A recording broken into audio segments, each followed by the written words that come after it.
চিকিৎসক সংকট ও বিভিন্ন ধরনের মেডিকেল যন্ত্র অকেজো থাকায় মেহেরপুরের গাংনী উপজেলা স্বাস্থ্য কমপ্লেক্সে ব্যাহত হচ্ছে চিকিৎসা সেবা। দীর্ঘদিন ধরে সার্জারি ও অ্যানেস্থেশিয়া বিশেষজ্ঞ না থাকায় হাসপাতালের অপারেশন থিয়েটার কার্যত বন্ধ।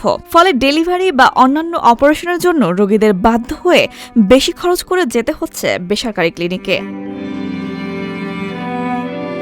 একইভাবে হাসপাতালের এক্স-রে মেশিন সহ বিভিন্ন ধরনের যন্ত্রপাতিও দীর্ঘদিন ধরে বন্ধ রয়েছে। ফলে সাধারণ রোগীদের এক্স-রে ও বিভিন্ন পরীক্ষা নিরীক্ষায় গুনতে হচ্ছে বাড়তি অর্থ। এতে দরিদ্র ও নিম্ন আয়ের মানুষ সবচেয়ে বেশি ভোগান্তিতে পড়েছে বলে অভিযোগ স্থানীয়দের। আমরা চাই যে সদর হসপিটালটা যে অপারেশনের কারণে একটু চালু হোক। আমরা মধ্যবিত্ত সংসার আমাদের হয় না যে ক্লিনিকে যাই অতিরিক্ত টাকা খরচ করি, সিজার করে বাড়ি আসা, ওষুধ কিনা, তার পিছনে অনেক খরচ, ঘর ভাড়া, এগুলো তো আমাদের সম্ভব না। আমরা চাই যে সরকারি হসপিটালটা যাতে সিজারে পরিণত হয়, যেন এখানে অপারেশন তৈরি হয়। আমাদের তো মধ্যবিত্ত সংসার, আমরা তো অত কিছু পারি না। জানা যায়, গ্রামীণ জনগোষ্ঠীর চিকিৎসা সেবা নিশ্চিত করতে 1963 সালে 31 শয্যা নিয়ে প্রতিষ্ঠা করা হয় গাংনী উপজেলা স্বাস্থ্য কমপ্লেক্স। পরে রোগীর চাপ বাড়ায় 2006 সালে এটি 50 শয্যায় উন্নীত করা হয়।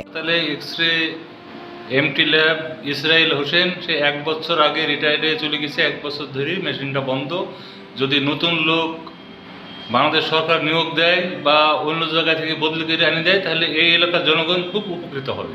এবং 2017 সালে নতুন ভবনে সেবা কার্যক্রম শুরু হয়। তবে বর্তমানে জনবল সংকট বড় সমস্যায় পরিণত হয়েছে। হাসপাতালের মোট 117টি পদের মধ্যে কার্যরত রয়েছে 70 জন। চিকিৎসকের 31 পদের মধ্যে কার্যরত রয়েছেন 18 জন। এক্স-রে অপারেটর ও অপারেশন থিয়েটারের গুরুত্বপূর্ণ কয়েকটি পদও দীর্ঘদিন ধরে রয়েছে শূন্য। অন্য কোনো অপারেশন হয় না, সিজার হয় না।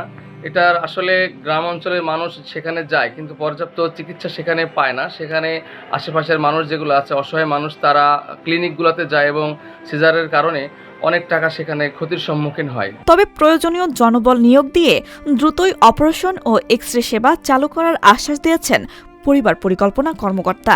25 সালে হচ্ছে আপনি রেডিওগ্রাফার রিটায়ারমেন্টে চলে যাওয়ার পরে আর হচ্ছে রেডিওলজি আর কেউ পদায়ন হয় নাই, তার জন্য হচ্ছে এক্স-রে হচ্ছে না। আমরা ঊর্ধ্বতন কর্তৃপক্ষে 2-3 বার জানিয়েছি এবং ঊর্ধ্বতন কর্তৃপক্ষ এটা জানেন, ওনারা প্রয়োজনীয় ব্যবস্থা নিচ্ছেন। অতি শীঘ্রই হচ্ছে হয়তো নিয়োগ আসলে জনবল সংকট সব জায়গায়। জনবল যদি হচ্ছে অতি সত্বর আমাদের মন্ত্রী স্যার বলেছেন যে জনবল একটা বড় নিয়োগ হবে, নিয়োগ হলে হয়তো এগুলি দ্রুত সমাধান হয়ে যাবে। স্বাস্থ্যসেবার এই সীমাবদ্ধতা কাটিয়ে আবারও যেন স্বাভাবিকভাবে সেবা দিতে পারে গাংনী উপজেলা স্বাস্থ্য কমপ্লেক্স, এমনটাই চাওয়া স্থানীয় মানুষের।